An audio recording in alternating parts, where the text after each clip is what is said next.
Some find islands peaceful and pleasant places. Others find them unnerving due to the isolated atmosphere from the mainland. But sometimes this displeasure can actually be justified, especially when certain islands have completely vanished from the face of the earth.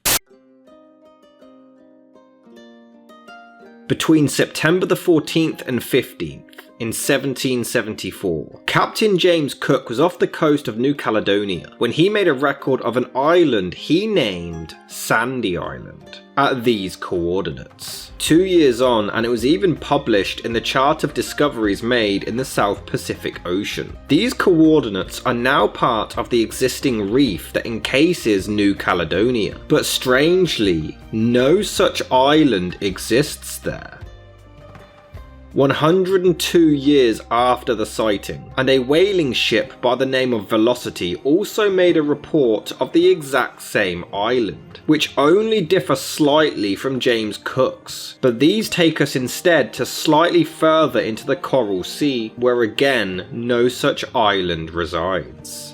However, because of the sightings, this island was put into the Australian Maritime Directory in 1879, a German map in 1881, and the British Admiralty Chart in 1895. Some believe that the reason these coordinates from the Velocity were different to the first sighting was because the first was simply a mistake, and the second merely corrected it due to an increase in technology over the years. While the Velocity was in the area, they noticed several pumice sea rafts, which are masses of floating pumice that are ejected from an underwater volcano, leading some to believe that this is what they actually saw and they mistook it for an island. Furthermore, there actually does reside an underwater volcano in the very area where Sandy Island was supposedly spotted. In 1974, it was officially removed from the French Hydrographic Service, but what truly confused scientists trying to solve this mystery was that the island's existence and bathymetric data were all signed off from the General Bathymetric Chart of the Oceans, which even reported an elevation of 3 feet or 1 meter over the island itself. In 1979, several aerial missions were sent out with maritime patrol aircrafts from the Naval Air Force in New Caledonia, and no such island was located. However, some datasets using satellite imagery indicated that there was no sea surface temperature in the area, which would suggest that there was some land.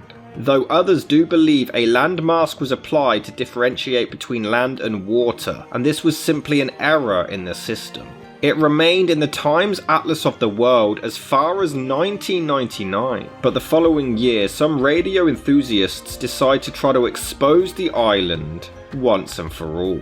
They headed to the location but were unable to find the island anywhere. Regardless, it was still listed in several maps over the decades, and even made it onto Google Earth, but other charts began to doubt its existence when nobody was able to find it. It was on Google Earth, but there were no images. It was included on reliable world coastline databases, but not on the ship's navigation charts. It wasn't until October of 2012 when it was still left in some compilations, which led to an exploration. On November the 22nd, 2012, 238 years after the first sighting, some Australian scientists headed aboard the RV Southern Surveyor to search the area. They checked both coordinates of both sightings and found absolutely nothing. They even mapped the sea floor, which found a minimum depth of only between 1,488 to 1,353 meters, or 4,882 to 7,720 feet below sea level. Most believe this is enough evidence to finally end this mystery once and for all. The island was subsequently removed from Google Earth, and on November the 29th that year, erased from all National Geographic map products. But the definitive cause of the sightings of this island over the years and where it went remain a mystery.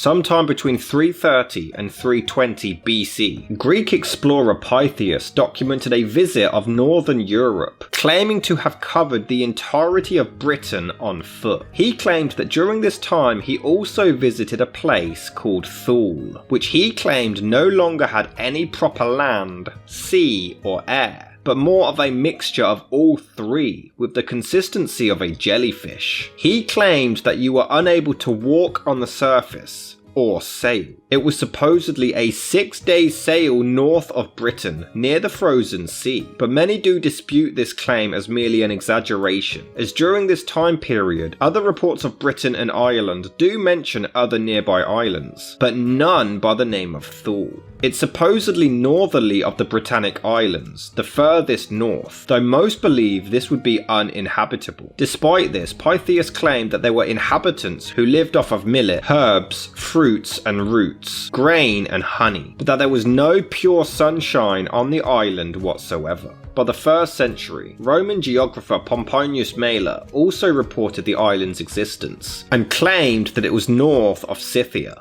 In 77 AD, Pliny the Elder documented the island, backing up Pytheas' claim that it was a 6-day sail north of Britain. The farthest of all which are known and spoke of is Thule, in which there be no nights at all, as we have declared, about midsummer, namely when the sun passes through the sign Cancer, and contrariwise no days in midwinter, and each of these times they suppose do last 6 months, all day or all night. Roman historian Tacitus documented that they were all well aware by this point that Britain was an island and not a continent, after they circumnavigated it, but he also claimed that a Roman ship visited Orkney and the crew all spotted the supposed island of Thule, but they opted to not explore as it was the middle of winter, though some believe that this could have been Shetland. By the 3rd century, Latin grammarian Gaius Julius Solinus documented a place called Thyle, supposedly a 5 days and nights voyage from Orkney, which was later corroborated by 4th century Virgilian commentator Servius. Years later, Orosius documented the island being northwest of Ireland and Britain, which could suggest that it was simply Iceland. It is worth noting that the Scottish Gaelic word for Iceland is Innis Tile, which means Isle of Thule. By the 6th century, Procopius made a report of Thule, claiming it's a large island in the north, inhabited by 25 tribes, which led some to believe that this was actually Scandinavia.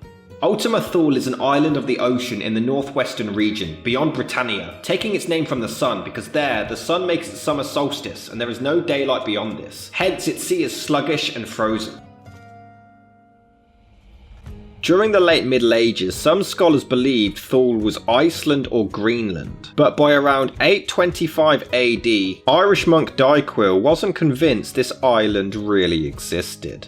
It is now 30 years since clerics who had lived on the island from the 1st of February to the 1st of August told me that not only at the summer solstice, but in the days round about it, the sun setting in the evening hides itself as though behind a small hill in such a way that there was no darkness in that very small space of time, and a man could do whatever he wished as though the sun were there, and if they had been on a mountaintop, perhaps the sun would never have been hidden from them. In the middle of that moment of time, it is midnight at the equator, and thus, on the contrary, I think that at the winter solstice, and for a few days about it, dawn appears only for the smallest space at Thule, when it is noon at the equator. Therefore, those authors are wrong and give wrong information who have written that the sea will be solid about Thule, and that day without night continues right through from the vernal to the autumnal equinox, and that vice versa, night continues uninterrupted from the autumnal to the vernal equinox. Since these men voyaged at the natural time of great cold, and entered the island, and remaining on it had day and night alternately, except for the period of solstice. For one day's sail north of that, they did find the sea frozen over. There are many other islands in the ocean to the north of Britain, which can be reached from the northern islands of Britain in a direct voyage of 2 days and nights with sails filled with a continuously favourable wind. A devout priest told me that in 2 summer days and the intervening night he sailed a 2-benched boat and entered one of them. There is another set of small islands, nearly all separated by narrow stretches of water. In these, for nearly 100 years, hermits sailing from our country, Ireland, have lived. But just as they were always deserted from the beginning of the world, so now, because of the Northman pirates, they are emptied of anchorets and filled with countless sheep and very many diverse kinds of seabirds. I have never found these islands mentioned in the authorities.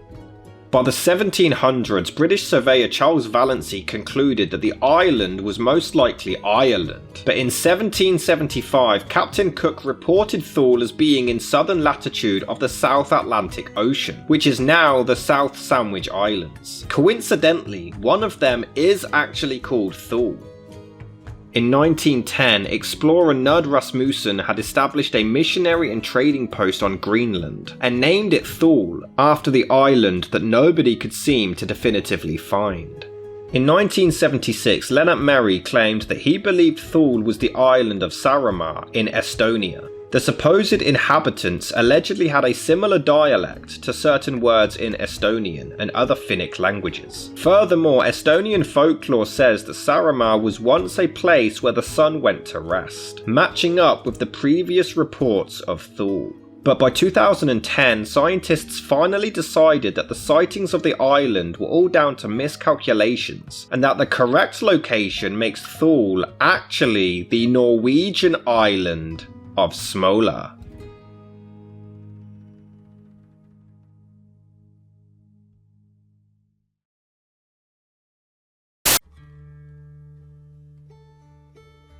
During the early 1800s, Antarctica was still unknown, though there were some slight sightings of land in the area. But in 1822, Benjamin Morrell was appointed the commander of the Wasp for a 2-year voyage through the Antarctic seas and the southern Pacific Ocean, even aiming to reach the South Pole. On June the 22nd, he left New York heading south and reached the Falkland Islands in October. He spent 16 days searching for the Aurora Islands before arriving at South Georgia on November the 20th. From here, he headed east and managed to reach Bouvet Island on December the 6th, though some historians do doubt his story, as he failed to even report the ice sheet covering the island, which is the most obvious and noteworthy part of the location. Regardless, he allegedly attempted to head south but failed to do so as the ice was incredibly thick. He then turned north and anchored at Kerguelen Islands on New Year's Eve. On January the 11th, he headed southeast, arriving at these coordinates on February the 1st, where he suffered strong winds, so he decided to head west to Greenwich Meridian.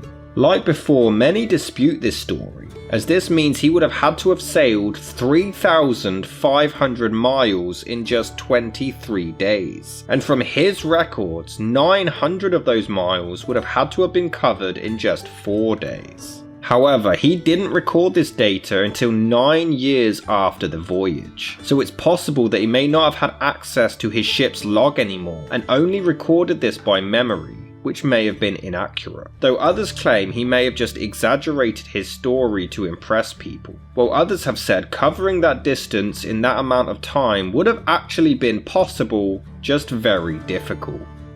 On February the 28th, he reached Candlemas Island in the South Sandwich Islands, before heading south in the Weddell Sea on March the 6th. After the ice was clear, he left on the 14th, turning northwestward, and on March the 15th, 1823, at around 2 PM, he was now cruising northeast, where he believed he saw unexplored land bearing west. This land was not known at the time, but he recorded it as being east of Antarctic Peninsula, though at the time this was called New South Greenland, but was changed to Graham Land in 1831. Morrell claimed to have actually explored the coast and that it was covered with seals and he could see snow-covered mountains. He allegedly had run out of water and the weather turned fierce, so he claimed to have stayed there for 3 days before finally leaving and turning north. On March the 19th, he believed that he passed the northern cape of the island, and even claimed to have seen 3,000 sea elephants, before he finally left the area to complete his historic voyage, ending in Valparaiso, Chile on July the 26th. In 1838, French explorer Jules Dumont d'Urville headed to the area to investigate, but found no such land, beginning the doubt of Morrell's story. However, 5 years on, and Sir James Clark Ross backed up Morrell, reporting a duplicated sighting of land in an area that only slightly differed to his coordinates. Come 1903, and William Spears Bruce headed to these coordinates, but found no land. However, he was unable to confirm to have been at the exact location, but he still didn't dismiss previous claims and wanted further searches to take place until proven otherwise. Between 1911 and 1913, Wilhelm Filchner's ship the Deutschland became trapped in sea ice in Varsel Bay, just 37 miles east of where Morrell claimed to have seen the island. Whilst trapped, the crew decided to leave the ship on June the 23rd, and they headed in the direction on a sledge to try to find it. The daylight only lasted between 2 to 3 hours, and the temperature was as low as minus 35 degrees Celsius or minus 31 degrees Fahrenheit, and tragically, despite their best efforts, they could find no land. The crew decided to drop some weight through the ice, and they managed to record a depth of 5,248 feet or 1,600 meters, proving that there was no land in the area. They believed that Morrell had simply seen a mirage. On August 17, 1915, Sir Ernest Shackleton's ship the Endurance also became trapped in ice in an area just 10 miles west of Morrell's sighting. He also recorded the depth, and it reached 10,060 feet deep or 3,065 meters. Just a few days later, on August 25th, another was recorded of 11,400 feet or 3,500 meters, once again proving there's no land. Though this doesn't explain how Sir James Clark Ross also saw an island in the area years after Morrell.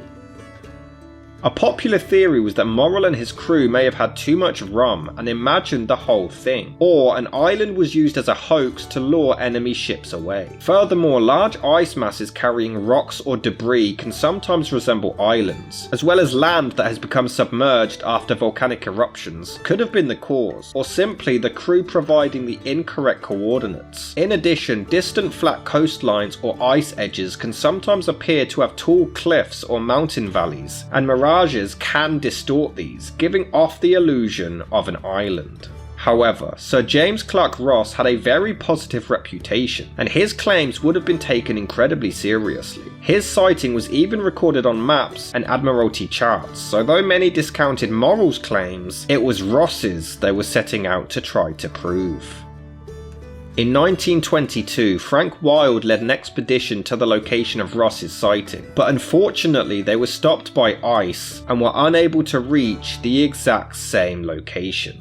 However, like before, they did a sound recording, reaching a depth of 13,986 feet or 4,263 meters, once again proving, once and for all, that there was no land anywhere nearby. So what happened to these islands?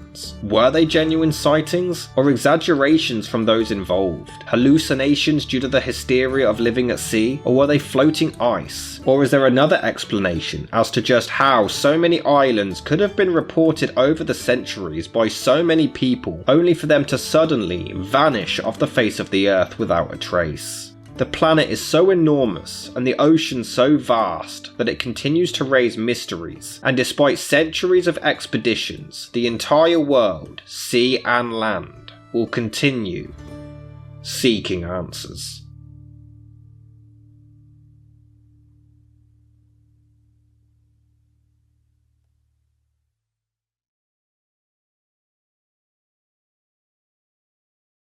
Hello guys, this is Rob from Seeking Answers. I really hope you enjoyed that episode. If you do want to see more, please consider donating to Patreon or clicking that join button below to become a channel member. Unfortunately, YouTube's monetization doesn't really cater to the content that we make, so we do need all the help that we can get. I also realised that not everyone is able to give a monthly payment, so there is now a PayPal link in the description if anyone does want to donate a one-off payment. Doesn't matter the amount, any amount is appreciated. And if you do a one-off payment, you'll be able to request a case for us to cover, and it will really go towards helping the channel out and continuing to grow the community. Any amount is appreciated, and it will go towards keeping this channel alive and making more content, going on location more. You will get perks in exchange, and you will help really give this channel the boost it needs. Thank you for all of your support, and tune in next week for another video.